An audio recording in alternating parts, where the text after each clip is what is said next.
Comment ça va? Comment va? Je suis éclatée du vaccin.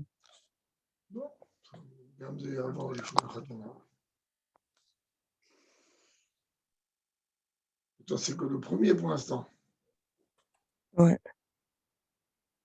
On devait dire que ma chère, Il paraît que les gens en bonne santé qui ont un fort système immunitaire, ça leur fait des... ça les écrase le vaccin. ça passe, c'est un jour ou deux, c'est tout. Après, c'est... Ouais, du coup, je me dis peut-être que j'aurais dû pas le faire si ça m'écrase, ça m'écrase. Mais non, c'est... J'étais bien, quoi. Quand on entend ce qui se passe dans le monde et le matzav de ceux qui portent mal ce truc-là, c'est un khurban. Un khurban Non, je vachement. sais, mais je me dis, j'ai eu ni l'occasion de l'attraper. Si je l'ai pas attrapé, c'est peut-être que Moi je aussi, l'aurais j'ai pas. eu l'occasion de l'attraper. Je ne l'ai pas attrapé jusqu'au vaccin. Ça ne veut pas dire que j'ai un système immunitaire tellement fort, puisque quand j'ai fait les non-ganim à 2 reprises, je n'avais pas de système immunitaire. Ouais, c'est vrai. Système immunitaire, Ça- même ça, même après la première Zrika, zéro. Après la deuxième, grâce à Dieu, ça a fait un effet bien comme il faut. De Donc, toute on va façon, ça reprendre sert du à rien que chapitre je 4 parce vérifie que. maintenant. Hein? Ça sert à rien que je vérifie maintenant, on est d'accord? Mais non, de toute façon, non, question. Top. On va reprendre le chapitre 4 hein, parce que je pense qu'on était en plein milieu et. Ouais, ouais, c'est mieux. Alors, si vous pouvez redémarrer, si déjà vous faites le chapitre 4, si vous pouvez redémarrer avec l'histoire que vous aviez racontée au début et tout aussi. Je ne me rappelle même pas de quelle histoire j'ai raconté. Attendez, j'essaye de me rappeler. Tu parles de quoi? De l'histoire de date, c'est la fin du chapitre 3, ça. Ah mince, c'est possible. Bon, alors laissez, alors c'est enregistré si c'est ça. Non, ça explique la dimension de date. Ok, alors laissez. C'est c'est déjà une autre paire de manches. Si vous faites le chapitre 3, le chapitre 4 depuis le début, c'est magnifique parce que ça veut dire que, vous vous rappelez, il y avait eu le problème d'enregistrement au début du dernier cours, il y avait eu un problème d'enregistrement. Donc, si vous faites depuis le début, c'est magnifique. Au moins, cette fois-ci, là, c'est déjà enregistré. Donc, il n'y aura pas de problème. Il faudra faire un découpage après. Ouais, ouais, vous inquiétez pas. Je dirai à Yeriel. Bon, attends. Voilà, c'est là. Voilà, moi je suis prêt, je vais boire un verre d'eau. Ok, moi, j'éteins mon micro. Batzlacha. Ok, on commence. Tu me donnes le truc quand on commence. Apparemment, il y Ok, a ça toi. marche. D'accord.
Et on va commencer dans 2 minutes quand même, parce que déjà l'heure a avancé.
Bien, on va démarrer. On va reprendre le chapitre 4, qu'on avait vu lors du dernier shiur il y a 2 semaines. C'est un chapitre tellement important que de le refaire, ça ne peut pas faire de mal. Surtout que de toute façon, on avait juste commencé, si je me rappelle bien, seulement les premières lignes. Dans le chapitre 3, on a expliqué que chaque âme divine comporte en elle 10 forces, 3 intellectuelles, 7 émotionnelles. On a longuement débattu ces dimensions-là de Sechel et de Midot, donc d'intellect et d'émotion. Dans ce chapitre 4, on va découvrir que l'âme a aussi de ce que l'on appelle des vêtements. Quoi, un vêtement? En règle générale, un vêtement est quelque chose donc d'extérieur à la personne. Il ne fait pas partie intégrante de moi. D'un côté, il est totalement extérieur à moi. D'un autre côté, le vêtement permet à mon intériorité de s'exprimer.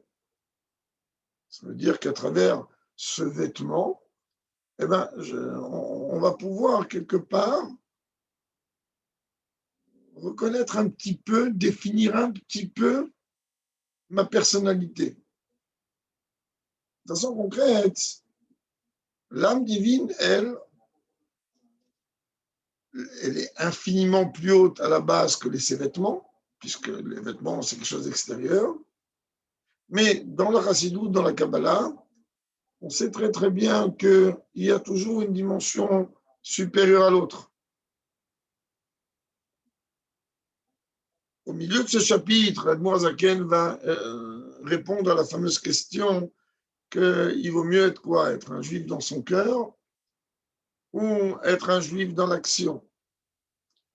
Si on pense qu'être un juif dans son cœur, ça suffit, ce qui n'est pas du tout le cas, c'est pas comme ça que ça doit être, alors ok, l'âme n'a pas besoin de vêtements.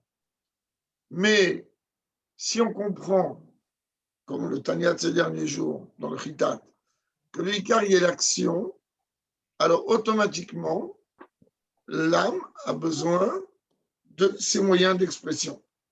Aujourd'hui, nous avons mille et un moyens, mille et une façons technologiques de pouvoir communiquer, entre autres Zoom. C'est un vêtement, c'est un moyen d'expression. Et ben, là, on a trois, et on va les découvrir, on va comprendre à quoi réellement servent ces trois vêtements, puisque le but chez l'âme, c'est, comme le Harizal nous dit, qu'une âme reviendra en Gilgul, donc en réincarnation, autant de fois que cela est nécessaire,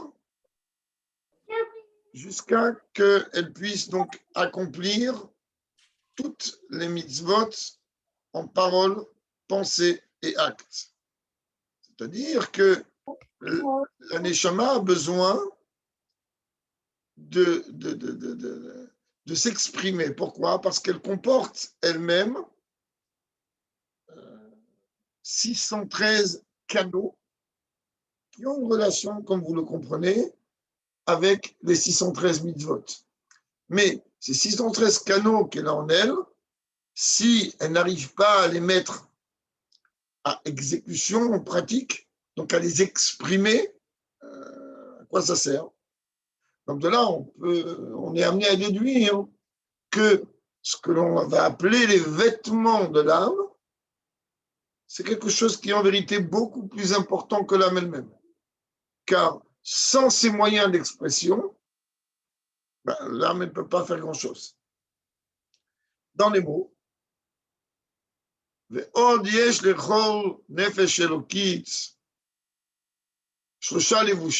nous dit donc il y a dans chaque âme divine 3 vêtements. Qu'est-ce que ça veut dire vêtements? Shem marshava dibur umaase shel taryag mizot haTorah. כשאדם מקיים במעשה כל מיזות מעשיות. En vérité, cela représente, nous dit l'Admor Zaken, la pensée, la parole et l'acte qui est en relation avec les 613 mitzvot de la Torah. Lorsqu'un homme est amené à les accomplir d'une façon concrète. On sait très bien que dans le monde là-haut, il n'y a pas d'action. Il n'y a pas de bizot maasiot. Il y a effectivement l'étude de la Torah sous une certaine forme, mais ce n'est pas le monde de l'action. Le monde de l'action, c'est exclusivement ce monde-là. Une des raisons pour lesquelles que l'âme attend impatiemment quand est-ce qu'elle va être habillée dans un corps afin de pouvoir accomplir ne serait-ce qu'une mitzvah.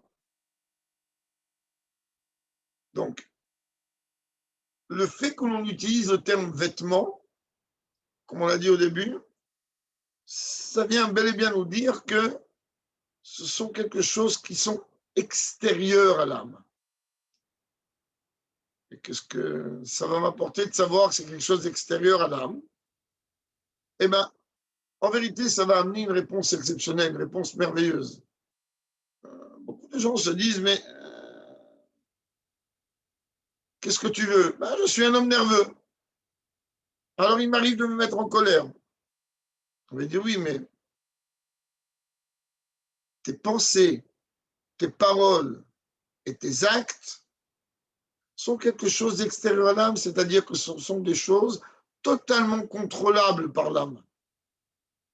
Ok, aujourd'hui, tu n'as pas contrôlé ta colère. Apprends que tu as, oui, cette possibilité. Tu ne peux pas venir dire qu'un vêtement te contrôle. Et donc, ça nous donne en vérité des forces tout à fait exceptionnelles, tout à fait particulières, de comprendre qu'on a, oui, la capacité, aussi bien en pensée, parole et acte, de s'autogérer comme on le veut. Ça veut dire quoi comme on le veut. Alors, on a vu dans le chapitre 2 que nous sommes deux. C'est-à-dire qu'il y a l'âme divine d'un côté, l'âme animale de l'autre. Et rappelez-vous, chacune des deux ne veut pas laisser à aucune des deux la moindre possibilité d'accès. Et elle veut qu'Amouvan utiliser ses moyens d'expression, donc ses vêtements, pour elle. Pirouche. Alors on nous dit maintenant, il y a, lorsqu'un homme accomplit les mitzvot d'une façon matérielle,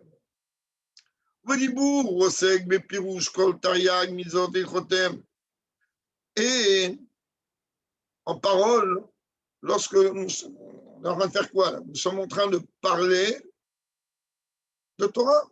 Donc lorsque l'on va utiliser le moyen d'expression qu'est la parole pour l'étude de la Torah ou, comme il nous dit ici à Noazaken, à débattre que représente, quel est le sens des 613 mitzvot et à utiliser ma pensée, mais si, comme ma chef le asik par de sa Torah.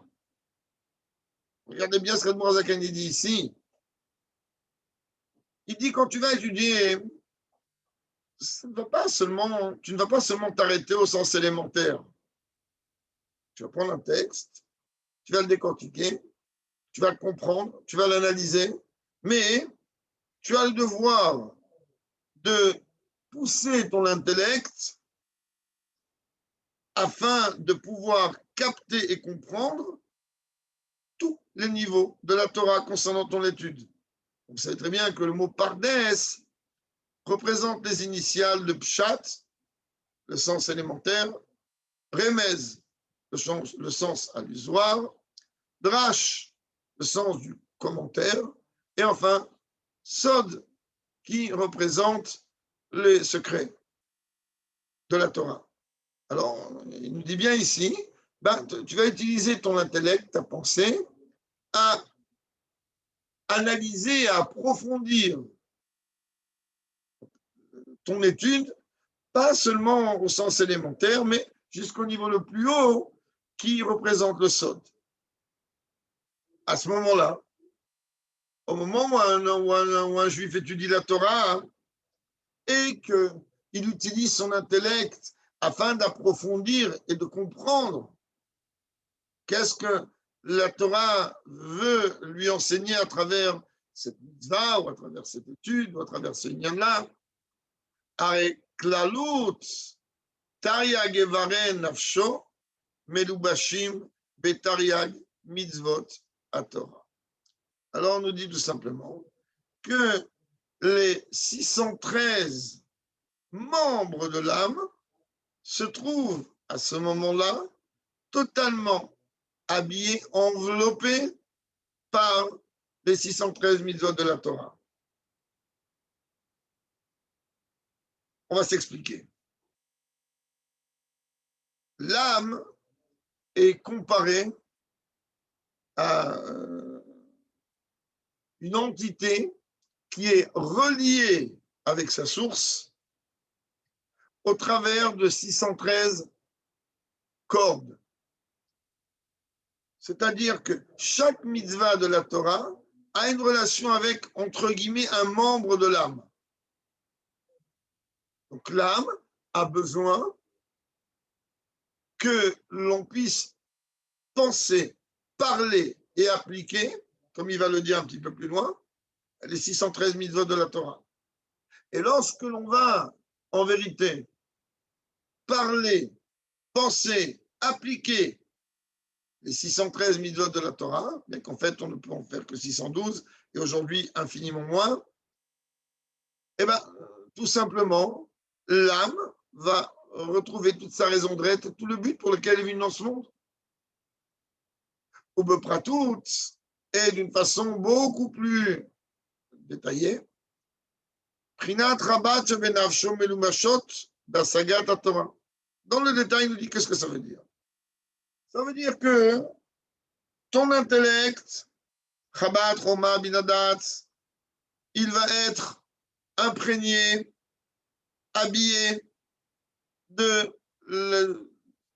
capter, saisir ce que la Torah veut transmettre. Shumé Sigbe Pardes, encore une fois, il revient, car il va saisir différents niveaux dans tous les caps, jusqu'au niveau même du Sod. Il le dit, suivant ses capacités et aussi suivant la source de l'âme de chacun. Ça vient aussi expliquer que, comme le Talmud dit, sur 1000 élèves qui rentrent, si l'on peut dire, dans des écoles talmudiques afin de pouvoir obtenir l'ordination rabbinique, eh bien, il n'y en a que 3 qui peuvent sortir, qui vont sortir concrètement des grands maîtres, des rabbinim de haut niveau. Pas tout le monde a la capacité de pouvoir,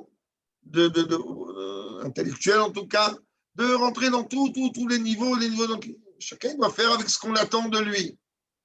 Ah, vous allez me dire, mais d'où je sais qu'est-ce qu'on attend de moi? C'est la raison pour laquelle il faut étudier toutes les parties de la Torah, il le répète à 2 reprises, et suivant tes capacités, est-ce que tu as pu retenir, c'est très bien, est-ce que tu as pu contenir, c'est très bien, et le reste, ben, c'est au fur et à mesure. C'est très très bien que, on le voit d'ailleurs à travers le récit de la Haggadah, on ne va pas maintenant rentrer dans les klalim et les pratim, mais lorsque la Torah parle des 4 fils, puisqu'on parle ici des 4 niveaux, alors il dit Echad Racham, Echad Rasha, Echad Tav, Rajan Alishon. Souvent il dit Echad. Bon, il tira du Rabbi merveilleux sur ça. Mais d'une façon concrète, il y a des étapes dans la vie. Un enfant, jusqu'à 2 ans, 2 ans et demi, ben, il ne s'est pas posé de questions. Et nous Alishon. Après 2 ans et demi à 5 ans environ, alors chaque fois qu'il va se trouver dans une situation quelle qu'elle soit, qu'est-ce qu'il va dire?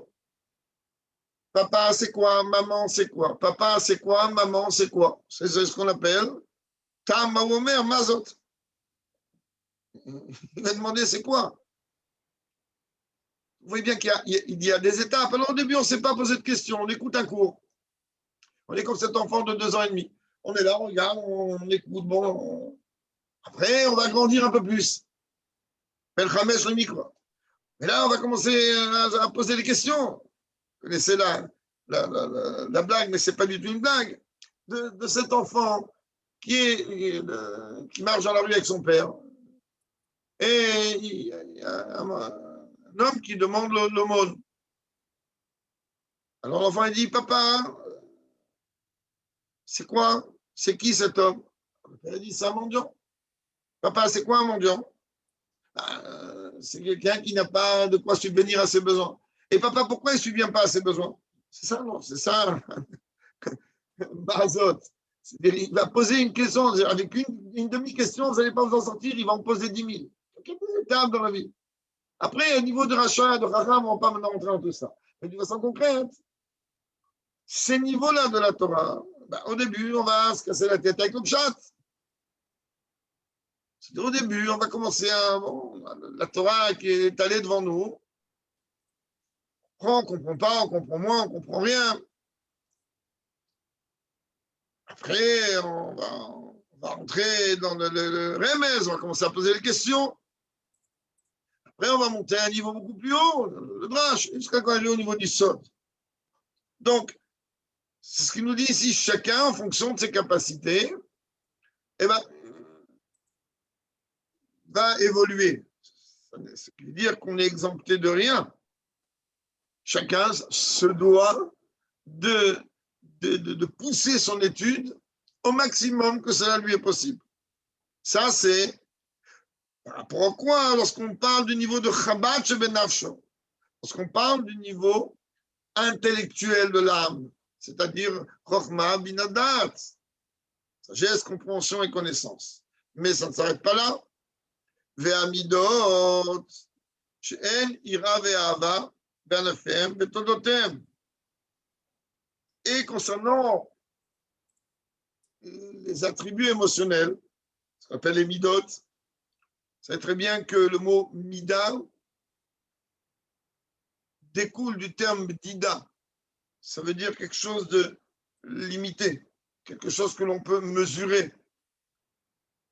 Même si quelqu'un va dire, mais moi, je ne contrôle pas. Je ne contrôle pas ma colère. C'est pas vrai. Tu peux largement contrôler ta colère. Un, parce que ce n'est qu'un vêtement. De deux, parce qu'il y a des limites. Il faut juste savoir comment travailler. La midot, dans les midot, chez un ira ve'ava, les midot, c'est tout simplement quoi? À la base, comme on l'a expliqué, ce sont deux midot de base. Il y a le côté droit des midot qu'on appelle Ahava, l'amour de Dieu, et le côté gauche des midot qu'on appelle la crainte. On parle de la crainte de Dieu. Et pas seulement l'amour et la crainte au sens élémentaire, mais l'amour et la crainte va en affaire, mais toutes les branches qui en découlent, mais tout ce qui découle. C'est-à-dire qu'il y a une infinité de niveaux. Dans l'amour et la crainte, il y a une infinité de niveaux, on l'a déjà expliqué. Il y a la crainte du policier.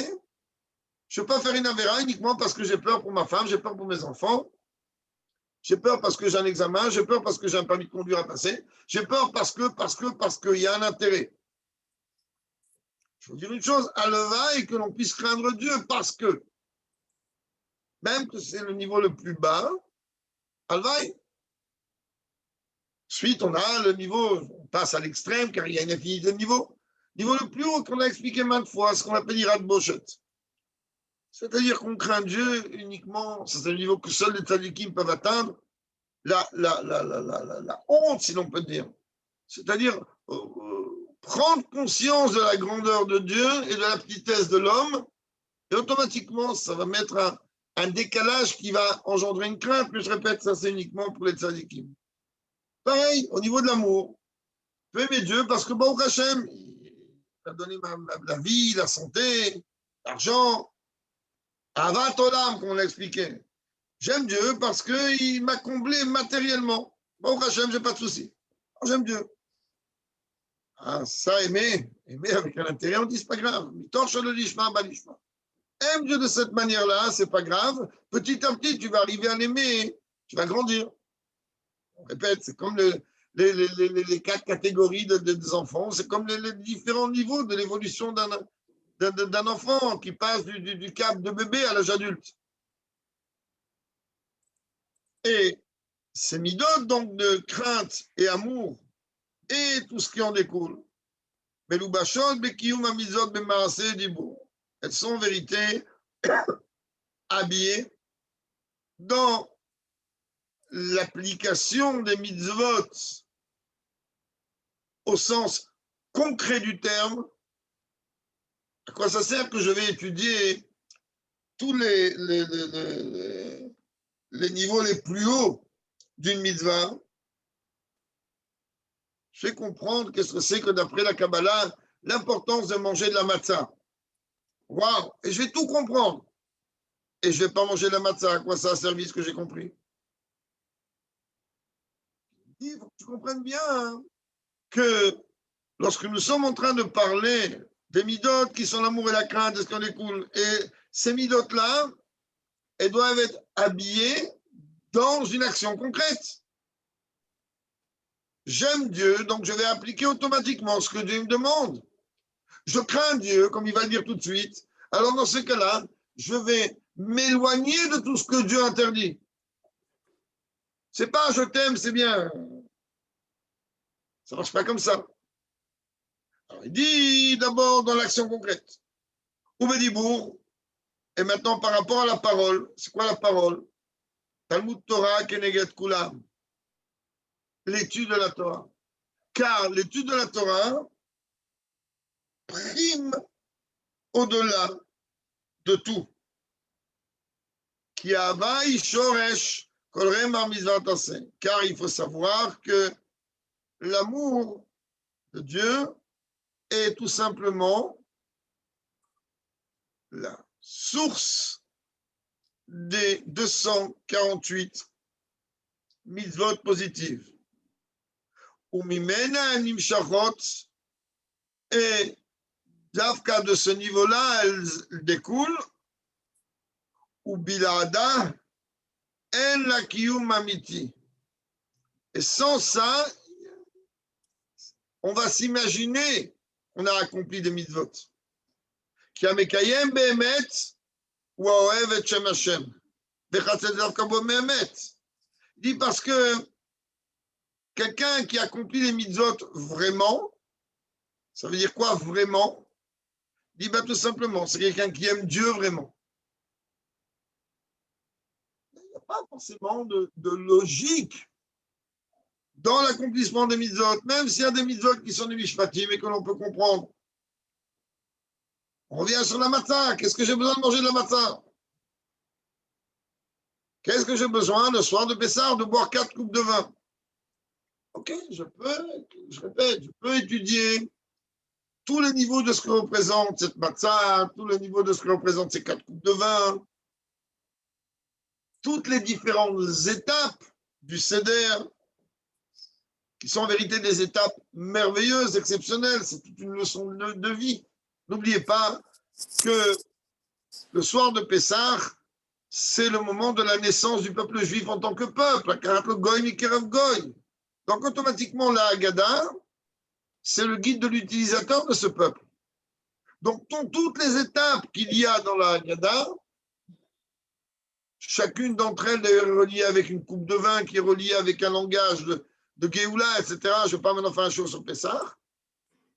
Eh bien, dans toutes ces étapes-là, eh ben, on est en train de m'expliquer comment je vais arriver à l'amour, à la crainte de Dieu, comment je vais m'assumer en tant que peuple juif. Alors, c'est ce qu'il dit ici. Il dit, tu ne peux pas accomplir réellement la volonté de Dieu si il n'y a pas en toi cette dimension d'aimer Dieu. Et à partir du moment où j'aime Dieu, ça va engendrer chez moi Vechafet Sedovka Behemet. Puisque j'aime Dieu, alors mon seul désir est de fusionner avec lui, vraiment. Pas fusionner avec lui en théorie ou par Zoom. Et Yeshar, alors il nous dit, comment on fait? Tu veux que je fusionne avec Dieu, mais ça ne marche pas. Dieu, il est divin, moi je suis un être humain, même si j'ai en moi une parcelle de Dieu. Et même si j'ai en moi une parcelle de Dieu qui comporte 10 forces et qu'il y a 3 moyens d'expression qui sont appelés les vêtements, qui en vérité sont beaucoup plus hauts que l'âme elle-même, parce que sans ces moyens d'expression, l'âme, elle ne peut rien faire du tout. Alors il dit, c'est pas compliqué, il va nous le dire immédiatement. Mais Yeshar, les Davka Bo Behemet, tu ne peux pas fusionner, te coller à lui vraiment, Kim, Bekium, Remach, Pikudim, Shem, Remach, Varim Devar, Kakaviachol. Il dit, tu ne peux pas t'attacher réellement à Dieu si ce n'est au travers de l'accomplissement des 248 mitzvot positives qui, suivant le langage de la Kabbalah, sont comparés, si l'on peut ainsi dire, de Dieu aux 248 membres du roi. C'est très bien que le chiffre 613 n'est pas un chiffre au hasard. Il n'y a rien qu'au hasard dans le judaïsme. C'est très bien que dans le corps humain, on parle de l'homme ici, car chez la femme, c'est un peu différent. Il y a 248 membres et 365 veines et artères. Donc, dans la Kabbalah, on compare les 248 mitzvot positives aux 248 membres, entre guillemets, du roi. De quoi on parle ici? On parle du roi, on parle de Dieu.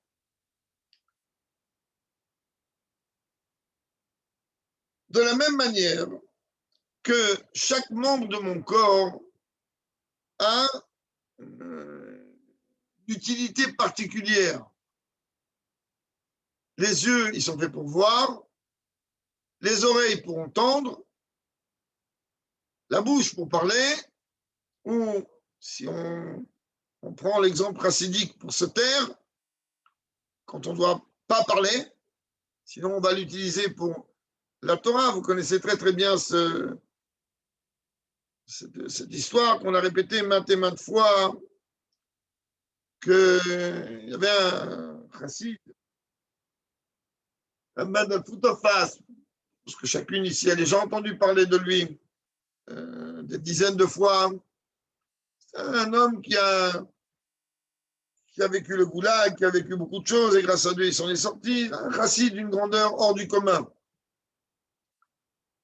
Un jour, il a entendu que, arrivé dans la ville, chassid que le rabbi précédent appelait moitié chassid, moitié rabbi. Celui ce qu'on appelle Reb Hitchedan Makmid. Un très très très grand chassid, un homme d'une grandeur gigantesque. Et cet homme-là devait rencontrer un autre chassid. Alors il s'est dit, moi, il n'y a rien à faire. Je vais trouver un moyen de rentrer discrètement dans la maison de ce chassid et de me cacher quelque part. Mais rater cette rencontre, je ne veux pas. C'est ce qu'il a fait. Trouver un coin, je ne sais pas trop où, dans la maison. Il s'est caché. Et il attend impatiemment que ce grand chassid vienne retrouver son ami. Voilà que le moment arrive, on va aller un peu plus vite. Et il sort une bouteille de vodka, de mashke, il met sur la table. Comme la coutume chassidique, on ne se sert pas, c'est grossier. Chacun a servi l'autre un verre de mashke, un petit verre. Et là, il s'est dit super, là, ça va être un Farwengan merveilleux, je vais voir des choses exceptionnelles. Seulement, il s'aperçoit que les deux chassidim se regardent dans les yeux et ils ne parlent pas. Il dit, bon, 5 minutes, 10 minutes, un quart d'heure, 1 heure, 2 heures, 3 heures, jusqu'au lever du jour. Au lever du jour, ils reprennent le verre de mashké, ils le remettent dans la bouteille, ferment la bouteille et ils s'en vont. Madame Foot en face a dit, depuis ce jour, j'ai appris la leçon la plus grande et la plus importante de ma vie. Qu'est-ce que tu as appris? Il dit, j'ai appris que les yeux étaient faits pour parler et la bouche pour se taire. Donc, bon, c'est un enseignement chassidique. De façon concrète, la bouche est un outil qui va me permettre, comme on vient de le voir, donc d'étudier la Torah et de prononcer. C'est très bien que prier sans prononcer les mots, ça ne s'appelle pas prier, sauf des cas particuliers comme Ouvan, que Dieu préserve. Étudier sans prononcer le mot, c'est aussi un problème. Bon, ici, on écoute, c'est différent. Donc, il nous dit on ne peut pas, donc les 248 membres de l'homme qui sont comparés aux 248 membres du roi, c'est l'action concrète. On a parlé d'un membre, un membre, il a une fonction.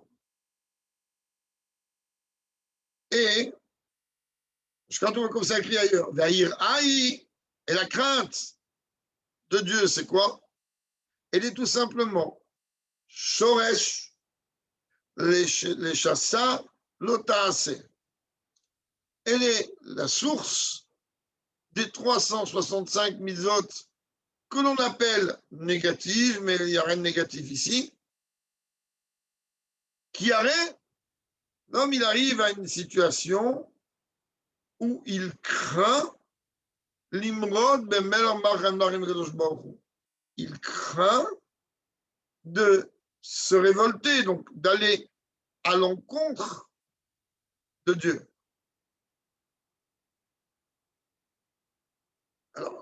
On a dit il y a quelques minutes, mais il y a une infinité de niveaux dans cette dimension de crainte.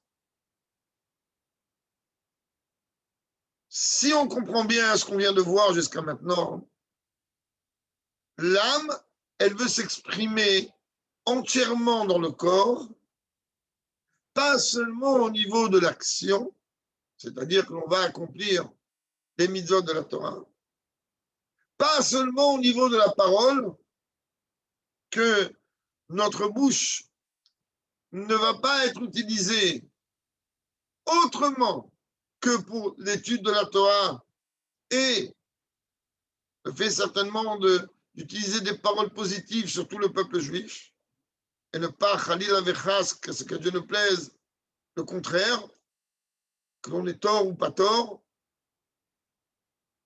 Et d'un autre côté, la pensée. J'ai expliqué que la pensée est un outil extrêmement affiné et que il faut faire attention que ne rentre pas la moindre poussière dans cet endroit-là, mais on aura le temps d'en parler un peu plus tard.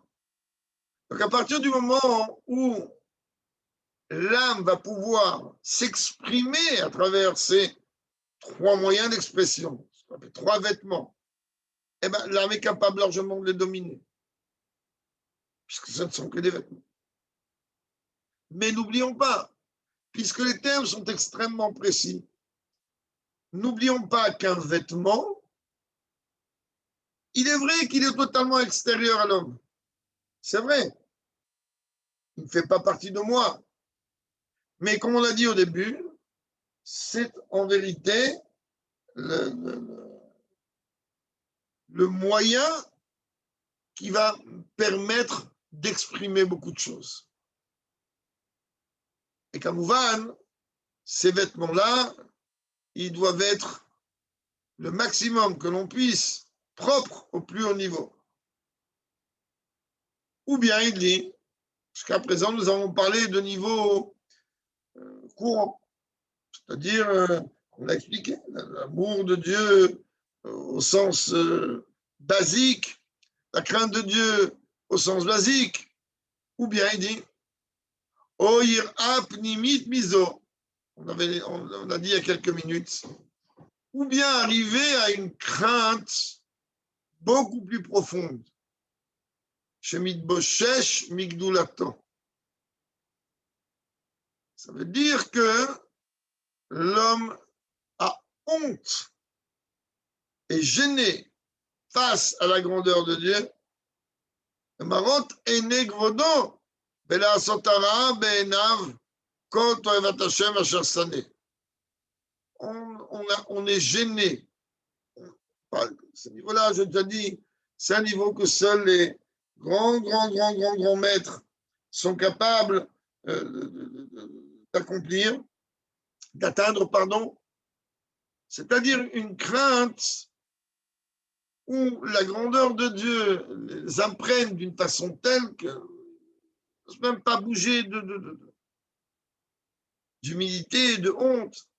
Et donc, à Mouvan, en aucun cas, bouger le moindre millimètre d'aller à l'encontre de ce que Dieu a interdit, de ce que Dieu est, cher Sané, Hemaklipot, Vasitra Achara, on parle ici tout simplement des forces négatives et de ce que l'on appelle l'autre côté, c'est-à-dire le côté qui n'est pas le côté de Torah Mitzvot, Ashanikatam et Adam Atarton. On va expliquer, car ces forces-là puisent toute leur énergie, principalement de l'homme,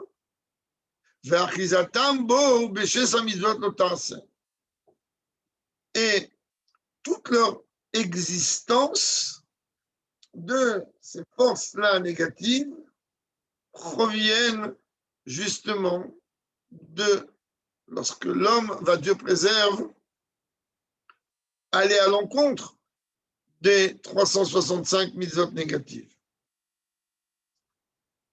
Qu'est-ce qu'il est en train de nous dire ici? Il est en train de nous dire, comprends, nous avons 613 mitzvot, 248 positives.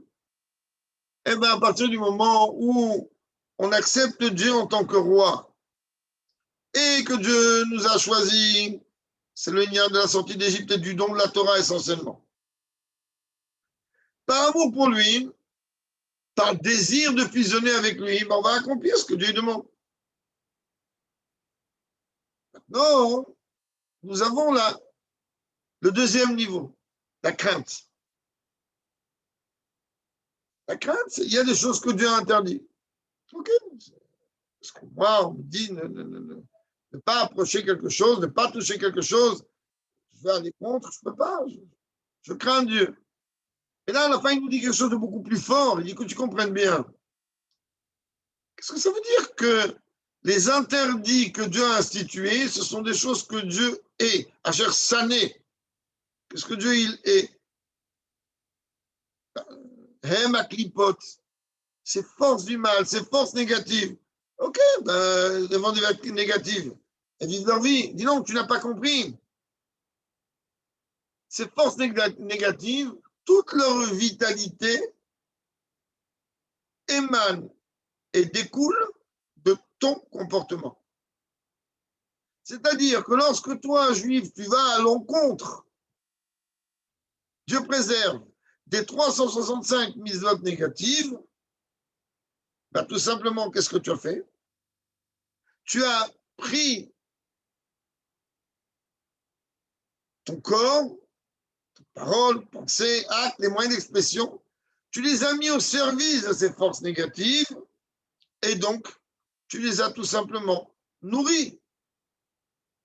Si tu ne les nourris pas, va avoir strictement aucune influence nulle part. Ah, comment tu les nourris? Ben, tout simplement, chaque fois que tu vas à l'encontre de l'une des 365 mitzvot négatives, donc tu les nourris, tu les renforces.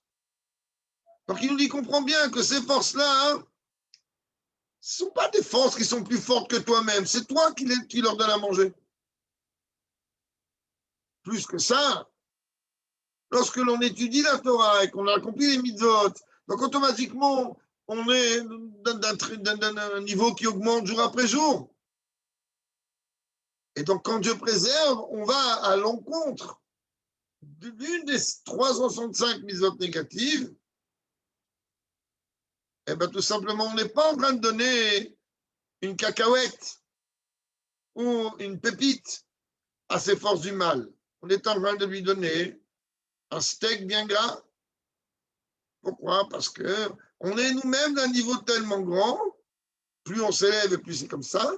Et donc, automatiquement, quand Dieu préserve, malgré notre niveau, on va à l'encontre, Dieu préserve, de l'une des 365 autres négatives, l'âme animale et les forces négatives se frottent les mains. Ils ont droit à un repas de 6 étoiles, du plus grand chef.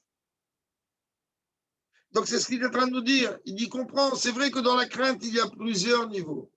Et c'est vrai que le niveau de Hirat Bochet, c'est le niveau le plus haut. Mais en attendant, ne dédaigne pas le niveau le plus bas. C'est pas gênant si tu t'es évité d'accomplir quelque chose de négatif uniquement parce que tu avais peur. Ah, aujourd'hui, je ne peux pas faire une bêtise parce que j'ai un examen et j'ai peur de le rater. Ça paraît très intéressé, mais c'est pas grave. C'est pas grave. Aïka ou Amasé, l'essentiel, c'est l'action. De la même manière de l'autre côté. Non, j'ai mis des filines parce que il est venu, il m'a attrapé, il m'a dit des filines. Ok, je n'avais pas envie. Carles, tu les as mis, très bien. C'est parfait. De la même manière, dans le négatif. J'ai évité une avéra parce que si ce n'est pas le top du top, c'est quand même quelque chose de merveilleux, car le Icar, il est que oui, je n'ai pas accompli l'avéra. Et le Icar, il est oui, j'ai accompli la mitzvah. Donc le Icar, il est oui, j'ai nourri mon âme divine. Et le Icar, il est non, je n'ai pas nourri ni mon âme animale, ni les forces négatives pour leur permettre après de se retourner contre moi. Et, comme dans la suite, il va venir nous expliquer pourquoi ces dimensions-là s'appellent d'une façon un peu plus profonde les vêtements de l'âme. Et comme j'ai dit tout au début du shiur, qu'on fera avec l'aide de la semaine prochaine, avec l'aide de Dieu, ou dans lequel il va venir nous expliquer que ça n'existe pas, je n'ai pas le choix. Je suis un homme coléreux, ben, je n'ai pas le choix. Ok, la colère, c'est un vêtement. Aujourd'hui, tu n'as pu gérer que 80%, ou 20%, ben, la prochaine fois, tu vas gérer 50%, la prochaine fois, tu vas arriver à tout gérer.